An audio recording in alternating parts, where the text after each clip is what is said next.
Waka Jichiram Waka Sinaji Waka Gedaram Waka Sinageta Waka yo Waka Waka Waka yo Uma Waka Uma Tolisa Waka Gedaram Waka Sinageta Kari Kojik se Yanu Dev Kari Kojik se Yanu Dev Yari Kojik se Yanu Dev Yari Kojik se Yanu Dev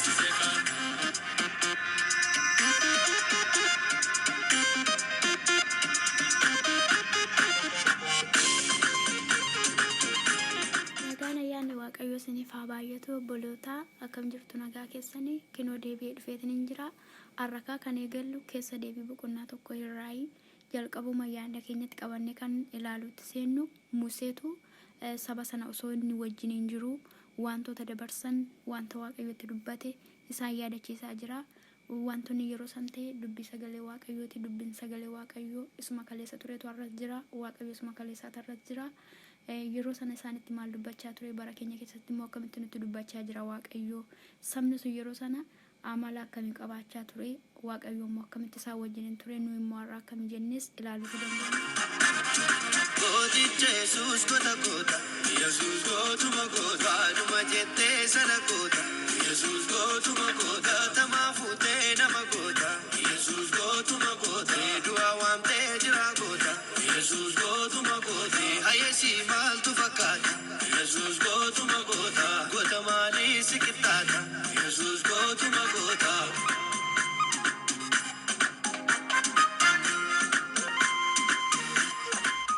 Dubbiin Museen dachaa Yordaanos Arabaayyin lafa onaa keessatti fuulleessuuf Paaraan, Toofel, Laabaan, Aserootii fi Dizihaab gidduutti guutummaa Israa'elitti dubbate kanatti fufee jira. Siinaadhaa amma Qaadesh, Barne'aatti karaa tulluu Seehir adeemsa guyyaa 11tti sabni sun biyya Gibxii ba'anii waggaa 40ffaa ji'a 11ffaa jiicha keessaa guyyaa tokkoffaatti Museen wanta waaqayyo waa'ee isaaniitiif isa abboome hundumaa Israa'elootatti hime. Kunis erga inni Si'oon mootii Hamorotaa isa mandara Eshboon keessa jiraachaa ture, Oog mootii Baashaan isa mandara Ashteerotaa keessa jiraachaa tures Ediraayitti mo'ee booddee ture. Museen dachaa Yordaanos isa biyya Mo'aab keessatti seera kanatti fufee jiru ibsuu jalqabe. Inni waaqayyo gooftaan keenya tulluu Siinaa irratti tulluu kana irraa yeroo dheeraa turtaniittu asii buqqifadhaatii gara biyya gaaraa isa kan Amorotaa biyya olloota isaanii isa Harabaayii keessaa biyya gaaraa biyya dachaa biyya gaara mirgaa karaa qarqara galaanaas biyya Kana'aanotaa biyya Libaanooniin amma Efraaxisitti laga guddichaa waaqayyo biyya isa hani abboota keessan Abrahaam, Yisihaaq, Yaaqoobiif isaan booddeedhaanis sanyii isaaniif nan kenna jedhee kakadhe isiniif kenneera dhaqaatii qabadhaa jedhee nutti dubbateera jedhe.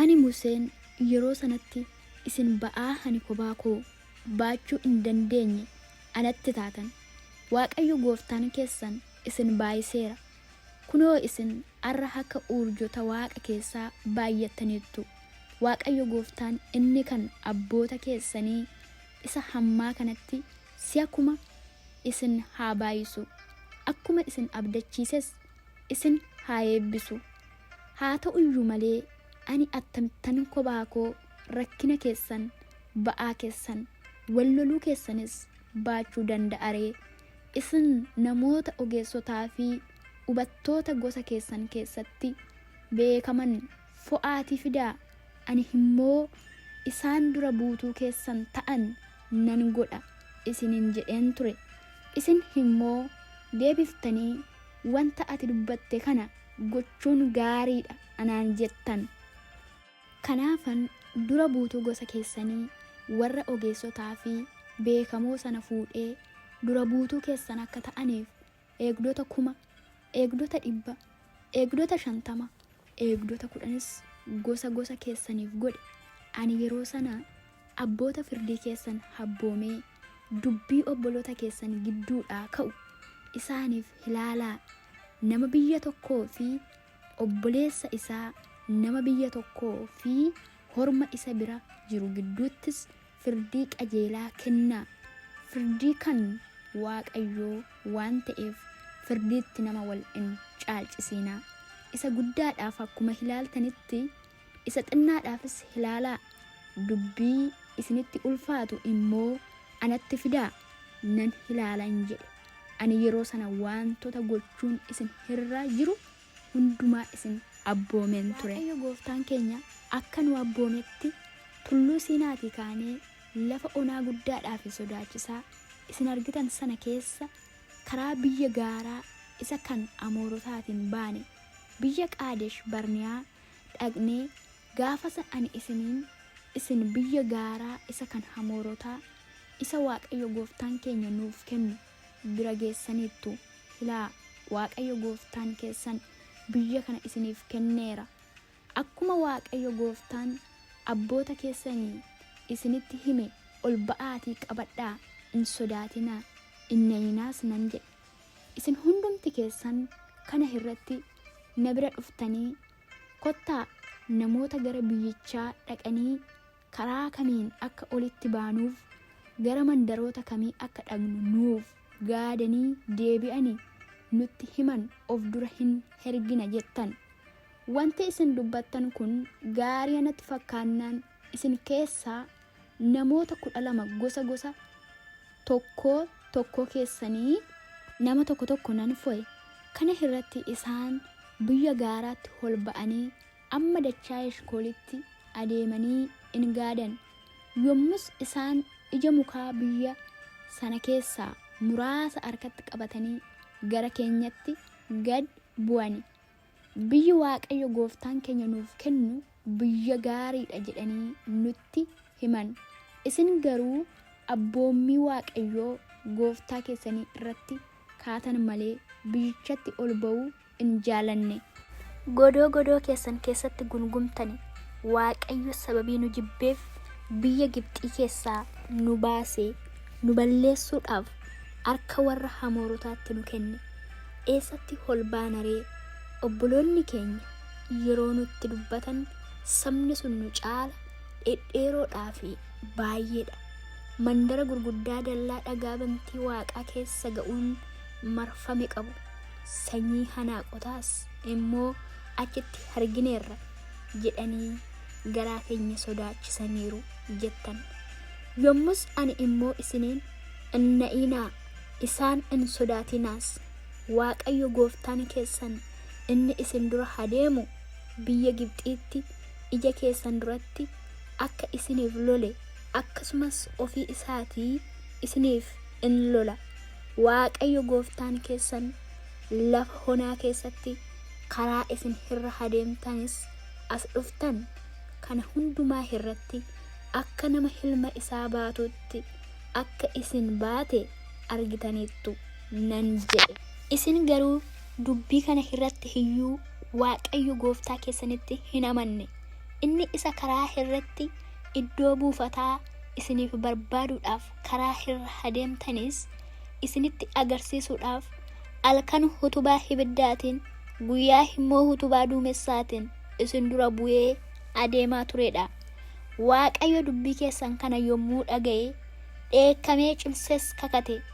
Namoota dhaloota hamaa kana keessaa tokko illee biyya gaarii isa hani abboota keessaniif kennuudhaaf kakuudhaan abdachiise hin argu. Kaalebi ilmi Yefunee garuu guutummaatti ana Waaqayyo duukaa waan bu'eef biyyicha hin arga. Lafa miilli isaa irra ejjete isaaf ijoollee isaatiifis nan kenna jedhe. Waaqayyo sababii keessaniif anattis immoo dheekkame. Atis immoo achitti hin galtu.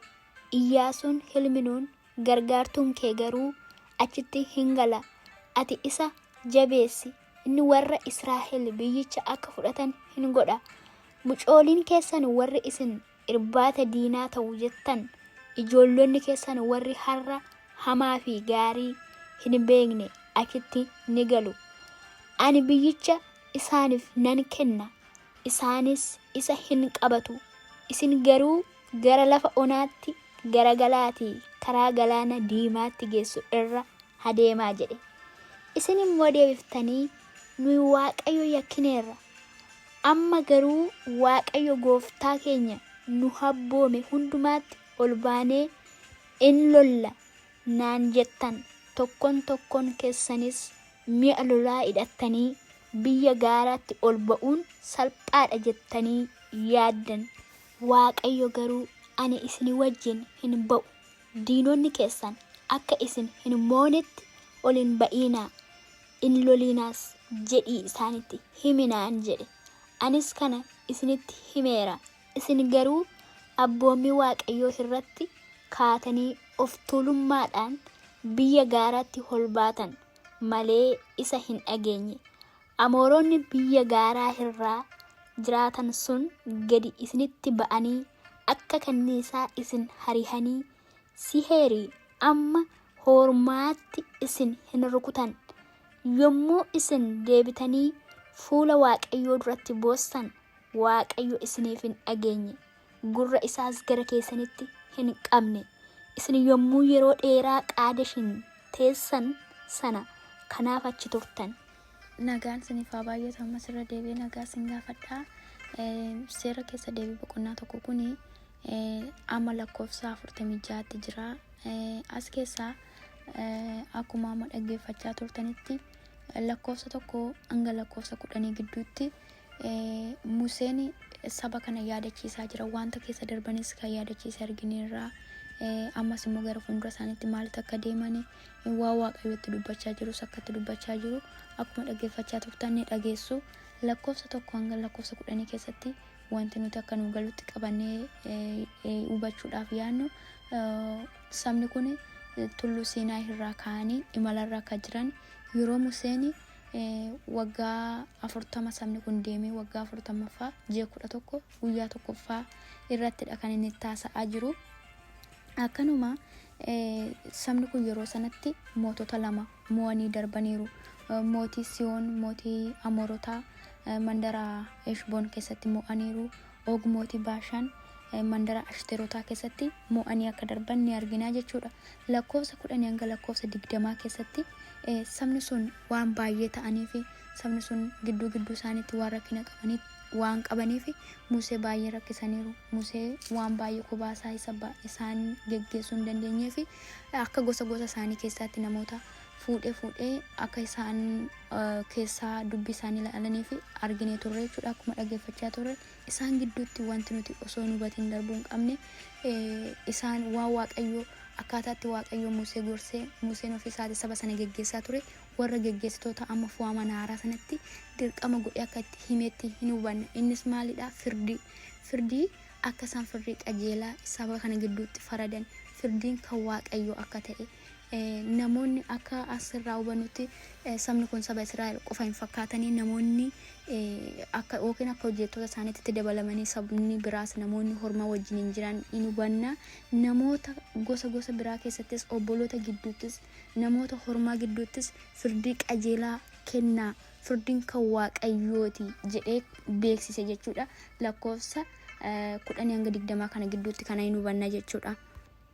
Akkanuma immoo lakkoofsa 30 hanga 40 gidduutti wanti nuti hubannu osuma imalarra jiranii Museen akka biyyatti galuudhaaf jiran biyya Waaqayyo kakuudhaan isaanitti galchuudhaaf jiru ga'uu geenyerra laakunooti jedhee yeroo itti agarsiisu yeroo ittimu sabni sun sodaa qabu ofitti amanamummaan qabanii gara Musee dhaqaniitoo namoota dursaniitoo biyya sana laalanii itti gaddeebi'anii itti himanii akka fuuldura ergatan Musee gaafatanii jennaan Musee waan isin jettan kun gaarii ta'ee waan itti dhaga'ameef namoota fuunee ergineerra. Namoonni suni firii biyya sana keessaa kutanii firii mukaa fidanii nuuf laatanii biyyi sun gaarii akka ta'e nutti himanii sin garuu waan Waaqayyo isiniin jedhe hin dhageenye Waaqayyotti gungumtanii Waaqayyo waan nu jibbeef biyya Gibxi keessaa nu baasee biyya warra hanaaqotaatti nu kennuudhaaf warra hormaa nu ficcisiisuudhaaf jettanii Waaqayyotti gungumtanii jedheetitti dubbata jechuudha. Museen lakkoofsa soddoma hanga 40 gidduutti kana ni hubanna. Musee saba sanattuma fufee jajjabeesse waaqayyo keessa sin gargaara sin gatu waaqayyo lafa dheeraa nuti deemaa dhufne keessatti guyyaa utubaa duumessaatiin halkan utubaa ibiddaatiin nu geggeessaa ture jedheellee yeroo Museen itti dubbatu sabni sun hin dhageenye. Isa kana booda waaqayyo baay'ee itti dheekkame. Sabni sun waan Museen jedheetoo yaadachiisuunis tole hin jenne, waan waaqayyo itti dubbatuunis tole hin jenne, waan warri sun namoonni dhaqaniitoo arganii deebi'an sun biyyi sun akka gaarii ta'e itti himanillee isallee hin hubanne.